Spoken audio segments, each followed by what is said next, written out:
జాతీయ గీతం అని రాష్ట్ర గీతం రచ్చ చేయమని ఏమైనా ఉందా? లొల్లి పెట్టుకోమని ఏమైనా ఉందా? అది పోయింది. ఆఖరికి ఏదో సంవత్సర వేడుకలని తెలంగాణ తల్లి విగ్రహం అని అదని ఇదని దానికి ఏదో చెప్తాం. ఇప్పుడు ఎప్పుడు కూడా మేము మొదటి నుంచి చెప్పేది ఒకటే, తెలంగాణ పంచాయతీ రేవంత్ రెడ్డి కేసీఆర్ పంచాయతీ కాదు, లేకపోతే అనుమల కుటుంబం కల్వకుంట్ల కుటుంబం పంచాయతీ కాదు. రివెంజ్ పాలిటిక్స్ అనుకుంటున్నారా మీరు? ఇవి అయితే డైవర్షన్ పాలిటిక్స్ పోతే రివెంజ్ పాలిటిక్స్. రివెంజ్ ఎక్కడ కనిపించింది? ఎవరిని అరెస్ట్ చేయకపోయా, ఏం జరగగానే పాయ, కేసు లేకపోయా, ఏమి లేకపోయా, ఏముంది రివెంజ్? రివెంజ్లో భాగంగా ఒక టైంపాస్ అయితే చేస్తుండే కదా ఆయన. ఎక్కడికో పోయి ఈ దేశం పోయి ఆడ కూర్చొని ఒక పెద్ద A1 A2 A3 A4 A5 A10 దాకా ఒక లిస్టు చదివి మళ్ళీ దానికి ముహూర్తాలు పెట్టి ఓ ఫలానా రోజు ఫలానోడు, ఫలానా రోజు ఫలానోడు అని వీళ్ళు చేస్తున్నారంటే అది అది అది తుసుబాంబులు అయిపోయినాయి అనుకో, అది వేరే విషయం. అది దేని కాకుండా అయిపోయింది, అబాస్ ఫాలో అయింది, అది వేరే విషయం. కానీ టైంపాస్ అయితే చేసింది కదా, దాని మీద మీరు విశ్లేషణలు చేసింది కదా, దాని మీద స్టోరీ చేసింది కదా, దాని మీద మాలాంటి వాళ్ళతోటి ఇంటర్వ్యూ చేసింది కదా. ఇంత ఎనర్జీ ఇంత కాలం వేస్ట్ అవుతున్నట్టే కదా. ఇవన్నీ కూడా దేనికి నిదర్శనం? ఇవాళ మనము తెలంగాణ తల్లి అంటే ఎవరు? తెలంగాణ తల్లి అంటే ఒక విగ్రహమా? తెలంగాణ తల్లి అంటే ఒక రూపమా, ఒక ఆకారమా? తెలంగాణ తల్లి అంటే అప్పటి 10 జిల్లాలు కావచ్చు, ఇప్పుడు 33 జిల్లాల పరిధిలో ఉన్న భూ సంపద, ఖనిజ సంపద, అటవీ సంపద, మానవ సంపద, పక్షుపక్షాదుల సంపద, జల సంపద, అన్ని రకాల సంపద కలిసి ఉంటేనే తెలంగాణ తల్లి. ఇవాళ తెలంగాణ తల్లి ఇప్పుడు ఆయన ఒక తెలంగాణ తల్లి, ఆయన ఒక కిరీటం పెట్టి ఒడ్డానం పెట్టి గొలుసులేసి ఆయన ఒక ఆకారం పెడతాడు, ఈయన ఒక ఆకారం పెడతాడు. అసలు మీరు ఎవరయ్యా ఈ ఆకారాలు చేయడానికి? మీరు ఎవరు అసలు? దాని వెనకాల భూములను ఎత్తుకపోతారు.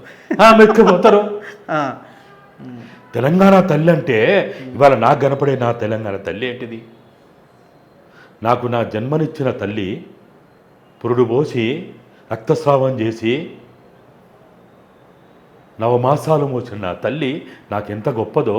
నా 63 సంవత్సరాల జీవిత ప్రయాణంలో నాకు బువ్వ పెట్టి నడక నేర్పి బుద్ధినిచ్చినటువంటి నా తల్లి నాకు ఆ తల్లే కనపడుతుంది. నాకు పాలకులను ప్రశ్నించమనే తల్లే నాకు కనపడుతుంది. ప్రశ్నించే గొంతుకగా బతుకమనే చెప్పే నా తల్లే నాకు కనపడుతుంది. తెలంగాణ తల్లిని బందీ చేసి బందీకారంలో పెట్టి అంగట్లో సరుకు చేసి అంగడి బొమ్మను చేసి వేలమేస్తున్న ఈ పాలక వర్గాలకి ఒక తల్లి రూపం తయారు చేయడానికి వీళ్ళకి ఏం హక్కు ఉంది? ఇలా ఆదివాసీలకి వాళ్ళకు ఒక తల్లి అవపడుతుంది, గిరిజనులకి వాళ్ళకో తల్లి అవపడుతుంది, దళితులకి వాళ్ళకో తల్లి అవపడుతుంది, బహుజనులకి వాళ్ళకో తల్లి అవపడుతుంది. పీడిత తాడిత సమస్త ప్రజానికి రూపాన్ని తయారు చేయడమే తప్పుగా భావిస్తున్నారా మీరు? ఎప్పుడూ తెలంగాణ ఉద్యమ ఆకాంక్షలు, తెలంగాణ అమరవీరుల ఆశయాలు నెరవేరి తెలంగాణ తల్లి తన సంఖ్యలను తెచ్చుకొని విముక్తి అయినాడు. అప్పుడు ఆ తల్లిని మనము వర్ణించుకోవచ్చు, ఒక రూపాన్ని తయారు చేయొచ్చు. ఇవాళ మన తల్లి విముక్తి అయిందా? ఒకనాడు ఆంధ్ర దోపిడిదారుల పాలక వర్గాలకి తెలంగాణ తల్లి బందీ అయితే ఇవాళ అదానీ అంబానీలకి నా తల్లి బందీ అయిపోతున్నది. నా తల్లి నన్ను అడుగుతున్నది, ఓ ఇంద్రయ్య నీకు బుద్ధి ఉందా, క్షరం ఉందా, నీ కళ్ళున్నాయా, నీకు చెవులున్నాయా, నన్ను బందీ చేస్తున్నారు అదానీ అంబానీలని. కూతవేడు దూరంలో 100 కిలోమీటర్ల దూరంలోనే ఆ తల్లిని బందీ చేస్తుంటే, బందీకారాలు పెడుతుంటే, అంగ వివక్షణ చేసి అంగట్లో సరుకుని చేస్తుంటే నా తల్లి నన్ను ప్రశ్నిస్తున్నది, నువ్వేం చేస్తున్నావు అని ప్రశ్నిస్తున్నది. నీకు సోయి లేదా అని ప్రశ్నిస్తున్నది. ఏ రాష్ట్రానికి లేదు ఒక రూపంతో కూడిన తల్లి? ప్రతి రాష్ట్రంలో ఒక విగ్రహం ఉంది కదా. తెలంగాణకు ఉంటే తప్పేంటి? భారతదేశానికే భరతమాత అన్న ఒక విగ్రహం ఉంది కదా, రూపం ఇచ్చారు కదా. తెలంగాణ అనేది భారతదేశ చరిత్రలో ఒక విభిన్నమైనటువంటి రూపం దాల్చినటువంటి రాష్ట్రం ఇది. మనకి అందరికీ తెలుసు, బ్రిటిష్ వాళ్ళు 13 సార్లు దండయాత్ర చేసినా తెలంగాణ గడ్డ మీద పాలన చేయలేకపోయిండు. నిజాము మీకు మీకు తెలుసు, ఆ. చరిత్ర అంతా తెలుసు. విదేశాలకు అప్పులు ఇచ్చినటువంటి గడ్డ ఇది. ఇది ఒక త్రిలింగ దేశం, ఇది ఒక డక్కన్ పీఠభూమి. కాబట్టి మనం 1947 తర్వాత 48 ఆగస్టు 15 ఆగస్టు నాడు ఇక్కడ జెండా ఎగిరేయలే. ఎక్కడ లేనంత భారతదేశంలో సాయుధ పోరాటం, భూమి ముక్తి విముక్తి పోరాటం జరిపి కొన్ని వేల ఎకరాల భూస్వాముల నుంచి గడిల బద్దలు కొట్టి స్వేచ్ఛాయుత పాలన కోసం, స్వేచ్ఛాయుత సమాజం కోసం ప్రయత్నం చేసిన గడ్డ ఇది. ఇవాళ నీకు ఒక మహారాష్ట్రలోకనో ఈవెన్ బహుజన పాలన చేసినటువంటి బహుజన రాజ్యంగా చెప్పబడే ఉత్తరప్రదేశ్లో కూడా ఈ చైతన్యం ఉండదు, ఈ రకమైనటువంటి పరిస్థితి ఉండదు.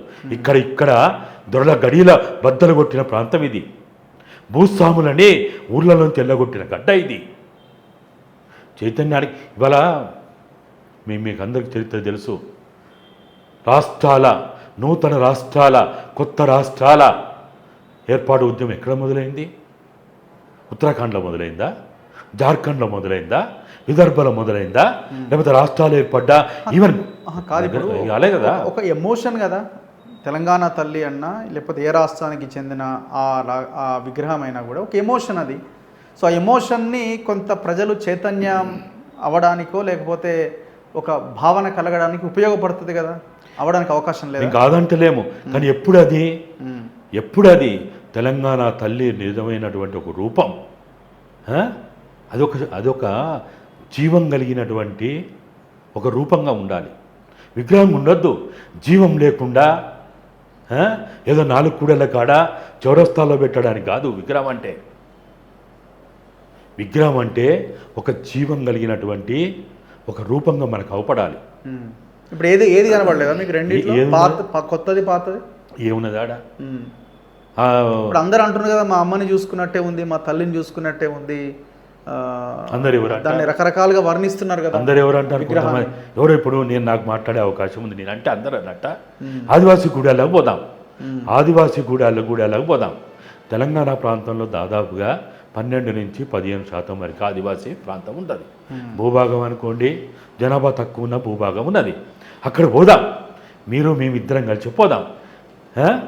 మీకు ఈ తెలంగాణ తల్లి, ఆ తెలంగాణ తల్లి అయినా ఈ తెలంగాణ తల్లి అయినా నచ్చిందని అడుగుదాం. దళితుల దగ్గరికి పోదాం, దళితులను అడుగుదాం. గిరిజనుల దగ్గరికి పోదాం, గిరిజనులను అడుగుదాం.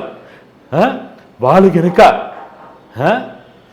ఆ తల్లి నచ్చిందన్నా ఈ తల్లి నచ్చిందన్నా ఖచ్చితంగా మనం కూడా అంతిమంగా ప్రజలే న్యాయ నిర్ణేతలు. ఏమంటారంటే పాత విగ్రహం చూసిన వాళ్ళు ఏమంటారంటే తల్లి అన్నప్పుడు మనం మొక్కాలి కదా, మొక్కాలన్నప్పుడు కిరీటం ఉండాలి కదా, నగలు ఉండాలి కదా, దేవతలా కనబడాలి కదా, అట్లనే ఉండాలని కొంతమంది.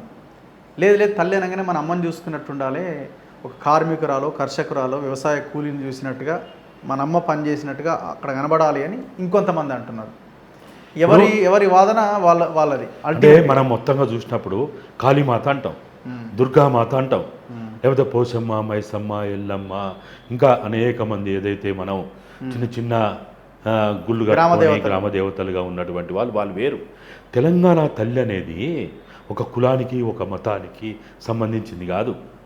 తెలంగాణ తల్లి అనేది కులాలకి మతాలకి ప్రాంతాలకి అతీతమైనటువంటి తల్లే తెలంగాణ తల్లి.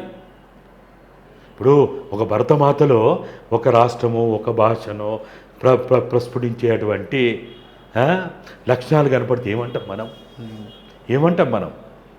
కాబట్టి ఈరోజు మనం అనేది ఏంటంటే, ఇప్పుడు అదేంటి దాంట్లో ఏదో జొన్న కంకి పెట్టారు. అరే జొన్నలు ఎక్కడ పండుతున్నారే నాయన, వరి పంట కదరా, మొత్తం రాష్ట్రం అంతా మెజారిటీ వ్యవసాయము వరి పంట కదరా అనే వాళ్ళు కూడా ఉన్నారు. ఏం చెప్తావు దానికి? ఏం సమాధానం చెప్తావు? దాంట్లో మంచిగా పట్టు చీర కట్టి గొలుసులేసి ఒక ఆకారం తయారు చేయొచ్చు. ఆయన అయితేనే కిరీటం పెట్టిండు, ఒడ్డానం పెట్టిండు. అరే ఒడ్డానం ధరించేటోళ్ళు ఎంతమంది ఉన్నారు? కిరీటాలు పెట్టుకుంటోళ్ళు ఎంతమంది ఉన్నారు? సో మీరేం డిమాండ్ చేస్తున్నారు? సరే పెట్టిరు, సెక్రటేరియట్ ముందే ప్రారంభం చేశారు, అయిపోయింది. ఇప్పుడు ఏం మనం డిమాండ్ చేయడానికో లేకపోతే ఇంకా చెప్పడానికి ఏం అవకాశం ఉంది? మనం ఏమంటున్నామంటే, ఈ తెలంగాణ అనే ఒక భావోద్రేకంతో కూడినటువంటి ఒక భాష, ఒక యాస, ఒక సంస్కృతి, సాంప్రదాయము, వీటన్నిటి జోలికి మనం ఎక్కువ పోవద్దు. ఓకే. ఎక్కువ జోలు పోయినామనుకో దాంట్లోనే కొట్టుకుపోతాం. చూస్తాం కదా, రష్యా చైనాలో కూడా చైనా విప్లవానికి కారకుడైనటువంటి మావో సెట్టింగ్ కూడా సాంస్కృతిక విప్లవం మొదలు పెట్టగానే దాంట్లోనే ఆగమాగం అయిపోయి పరిస్థితి వచ్చింది. ఇప్పుడు ఒక్కొక్కరికి ఒక్కొక్క విశ్వాసాలు ఉంటాయి.